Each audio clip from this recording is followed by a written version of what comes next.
یہ ہے باب مٹا، جو کہ سال 2007 میں ٹی ٹی پی کی اس علاقے کی سب سے بڑی چیک پوسٹ ہوا کرتی تھی۔ یہ چیک پوسٹ خیبر پختونخوا کے ضلع مٹا میں واقع ہے۔ کچھ سال پہلے ٹی ٹی پی کے جانب سے کئی خاندانوں کے کئی افراد کو قتل کیا گیا تھا۔ ہم ان متاثرین کے بعد کچھ سالوں کے بعد دوبارہ چلتے ہیں اور ان سے پوچھتے ہیں کہ جب ٹی ٹی پی کی کئی سالوں کے بعد مبینہ واپسی کی خبریں اس علاقے میں گردش کر رہی ہیں تو ان کا اس حوالے سے کیا کہنا ہے اور وہ کیا محسوس کرتے ہیں۔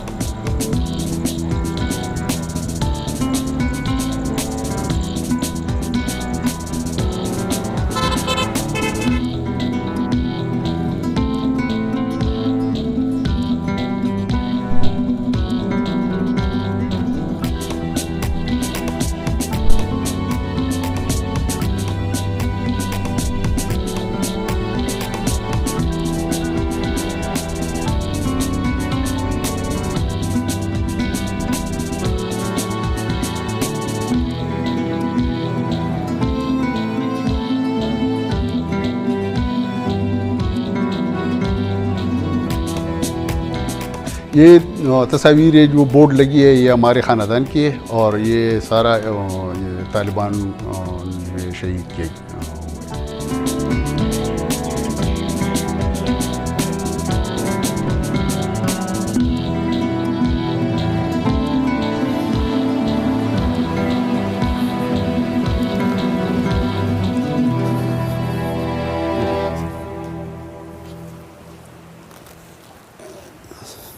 پہلے یہاں پہ ہمارا مٹا تحصیل، کھبل تحصیل اور تقریباً مکمل پورے سوات میں ان لوگوں کا حکومت تھا۔ کچھ دن فورسز کا ریٹ ختم ہوا تھا، پولیس کا یا آرمی کا ریٹ ختم ہوا تھا اور ان کی حکومت آئی تھی۔ تو اس وقت کافی لوگوں نے ہجرت کی، یہاں سے نکل گئی، ملاکنڈ سے نیچے چلے گئے، کوئی بنیر چلا گیا، پیر بابا، کوئی مردان چلا گیا، کوئی کراچی وغیرہ، باہر جہاں جس کو جانا چاہتا تھا تو وہاں پہ چلے گئے۔ تقریباً 3 مہینے بعد جو ہے لوگ واپس آنا شروع ہو گئے اور اپنے گھروں پہ واپس آ گئے۔ تو اس وقت کی جو حالات تھی وہ ایسی تھی کہ ہم اب کو کیا بتائے، کیونکہ ہو سکتا ہے آپ لوگوں نے شاید دیکھا ہوگا ٹی وی پہ کہ عورتیں، بچے، بوڑھے کوئی کندھے پہ اٹھا کے لے جاتے تھے، کوئی پیدل جاتا تھا، کوئی پہاڑوں پہ جاتا تھا، کوئی روڈ پہ جاتا تھا۔ اور اس کے بعد جو ایسا ہوا کہ ایک دم کرفیو لگی تو کافی پریشانی، کافی دکھ لوگوں نے اٹھائی ہے۔ ابھی دوبارہ جو خبر پھیلی گئی ہے کہ واپس وہ لوگ آ چکے ہیں، تو یہ سنی سنائی والی بات ہے، ہم نے خود تصدیق ہم نہیں کر سکتے، ہم نے خود اپنے آنکھوں سے نہیں دیکھی، لیکن سنی سنائی والی بات ہے۔ ابھی پرسوں سنا ہے کہ وہ لوگ دوبارہ نکل گئے، تو ابھی یہ ہم یقین سے نہیں کہہ سکتا، لیکن جو پورس کہتے ہیں، جو ہماری پولیس وغیرہ کہتے ہیں کہ بھائی وہ چلے گئے اور انہوں نے علاقہ خالی کر دیا، تو ہو سکتا ہے، کیونکہ وہ تو پہاڑوں میں ہوتے، جب سے آئے تھے اطلاع ملی تھی تو پہاڑوں میں ہے، تو پہاڑوں میں تو ہم لوگ تو کوئی جاتا نہیں، کوئی ضروری کام نہیں ہوتا تو کیوں جائے بندہ، تو ہو سکتا ہے کہ چلے ہوں گے، لیکن یہ کنفرم بات نہیں ہے، ہمیں نہ آنے کی کنفرم بات ہے نہ جانے کی کنفرم بات۔ اس وقت میں اور اس وقت میں آپ کیسے اگر موازنہ کرنا ہے یا فرق کرنا ہے تو کیا فرق ہے یا کیا مشترکہ چیزیں ہیں؟ اس وقت جب ہمارا صوفی محمد صاحب وہ ادھر آیا اور ادھر ہمارے گاؤں کے لوگوں نے، ادھر پوری مٹی تحصیل کے لوگوں نے ادھر دھرنا دیا، تقریباً 20-21 دن دھرنا دیا تھا ادھر ہمارے گاؤں سے 1 کلومیٹر نیچے۔ تو اس وقت کی صورتحال جو تھی وہ اس طرح نہیں تھی، کیونکہ ان کے پاس ریپل نہیں تھی۔ وہ 2008 میں ان لوگوں نے ریپل اٹھایا، جب انہوں نے ریپل اٹھایا تو ہم یہ سمجھ گئے کہ بھائی یہ مسئلہ کچھ اور ہے، یہ اس طرح نہیں ہے جس طرح کہ صوفی محمد چاہتا تھا یا 2007 میں تھا۔ جب لوگوں کو ذبح شروع کیا تو بہت خوف اور ہراس پھیل گیا، تو زیادہ تر لوگ اس وقت ایسے تھے کہ وہ آہستہ آہستہ نکل رہے تھے، کیونکہ ان کو پتہ چلا کہ ہو سکتا ہے، جیسے کہ ہم خود 3 مہینے ہم ادھر گھر پہ بیٹھے تھے، ہم گھر سے نہیں نکلتے تھے، تو 1 گھنٹہ انہوں نے پھر انتظار بھی کیا، 1 گھنٹہ کے بعد پھر آئے، دروازے توڑے اور گھروں کے اندر داخل ہو گئے اور لوٹ مار شروع کر دیا۔ ابھی ہے حکومت کا ریٹ ہے، کیونکہ یہ اگر حکومت کا ریٹ نہ ہوتا تو یہ جو لوگ کہتے ہیں کہ وہ آئے تو پھر یہ نیچے بھی آتے ہوں گے، گھروں میں بھی آتے ہوں گے، بازاروں میں بھی آتے ہوں گے، میں بھی موقع دیکھ لوں گا. جس طرح انہوں نے کیا ہے موقع دیکھ کر کیا ہے, تو اس طرح وقت کا انتظار کرنا ہے. اگر موقع مل گیا تو ہم بھی کر لیں گے. جو آپ کے ساتھ ایک بندہ زیادتی کرے, برا کرے, تو وہ کبھی بھی کوئی بھول نہیں سکتا. اگر لاکھ بار ہزار بار یہ راضی نامہ بھی ہو جائے, لیکن پھر بھی لوگوں کے دل سے وہ خراش نہیں نکلتا.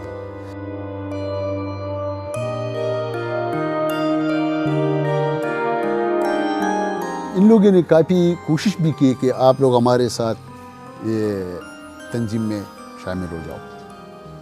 تو میرے والد نے کہا کہ آپ مجھے اپنا یہ منشور بتا دیں کہ آپ کا منشور کیا ہے. انہوں نے بولا کہ ہمارا منشور قرآن ہے. اس نے بولا نہیں, قرآن تو ہمارا بھی منشور ہے, لیکن یہ آپ لوگ جو کر رہے ہیں نا, اس کے ساتھ میں اتفاق نہیں کرتا. کافی لوگوں نے احتجاج کیا اور لوگ کسی بھی صورت جو ہے ان کو تیار نہیں ہے واپس لانے میں. ہم ہمیشہ جو ہے حکومت کا ساتھ ہم دیتے ہیں. میرے والد نے بھی دیا تھا, میرے چچو بھی دیتا تھا, ہم بھی دیتے. لیکن ابھی اتنا ہو گیا نا کہ حکومت جو ہے, اگر ہم حکومت کا ساتھ بھی دے, پولیس کا ساتھ بھی دے, آرمی کا ساتھ دے, لیکن ہمیں کوئی ساتھ نہیں دیتا. جب ہم پر وار آج کوئی کرتے ہیں تو ہم اکیلے ہوتے ہیں. جب دوسرے کے اوپر جو وار ہوتے کرتے ہیں کوئی, تو ہم ساتھ ہوتے ہیں.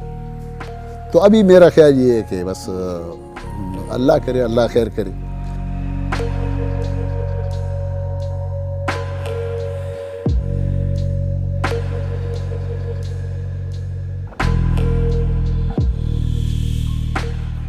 جب 2009 میں آخر یہ آپریشن ہو رہا تھا, تو اس پہ بم گرائے اور اس کا سارا نیٹ ورک جو تھا ادھر سے ختم ہو گیا. تو تب یہ لوگ نکلنا شروع ہو گئے, اور یہ پہاڑیوں کے راستے سے حالات ایسی ہے کہ نارمل ہے. لیکن ہم پھر بھی اپنا کوشش, رات کو جو ہے اپنا پہرا بھی دیتے ہیں. یہ بچوں کو نماز, عشاء کی نماز, مغرب کی نماز, فجر کی نماز, اس پہ ہم نہیں جانے دیتا. ورنہ یہ سامنے مسجد ہے ہمارے گھر کے ارد گرد, جو ہے ہمارے گھر ہے. مسجد سے ارد گرد ہمارے اپنے گھر ہے, کوئی اور نہیں ہے. اپنے چچا زاد ہے سارے, لیکن پھر بھی ہم اپنے بچوں کو مسجد تک نہیں چھوڑتے اور خود بھی نہیں جاتے. ہمیں پتہ چلا تو ہم نے اپنا سیکورٹی ہے اور یہ بچوں کو بھی روکا مسجدوں سے, اور اپنے سیکورٹی بھی زیادہ بڑھایا اور اپنا موومنٹ بھی کم کیا.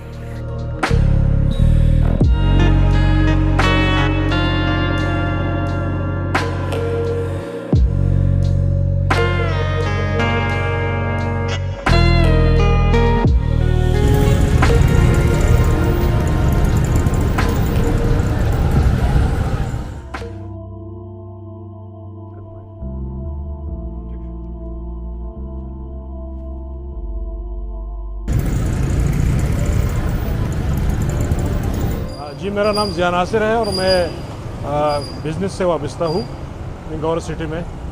تو یہ جو ابھی حالیہ دنوں میں جو طالبان کی آمد اور جو ہم پہ 2007-8 میں جو حالات گزرے ہیں, اسی تناظر میں جو لوگ ابھی افواہ پھیلی تھی کہ لوگ آئے ہیں, تو کافی سارے لوگوں میں خوف و ہراس پھیل چکا تھا. لیکن اب ماشاءاللہ حالات تو اب ٹھیک ہے. فوج کی بھی اس پہ آئی ہے, بیان آیا ہے. افواہیں ہے تو افواہیں تو ایسی نہیں پھیلتی, کچھ حقیقت ہوتی ہے اس میں, تو بات سے بات نکلتی ہے.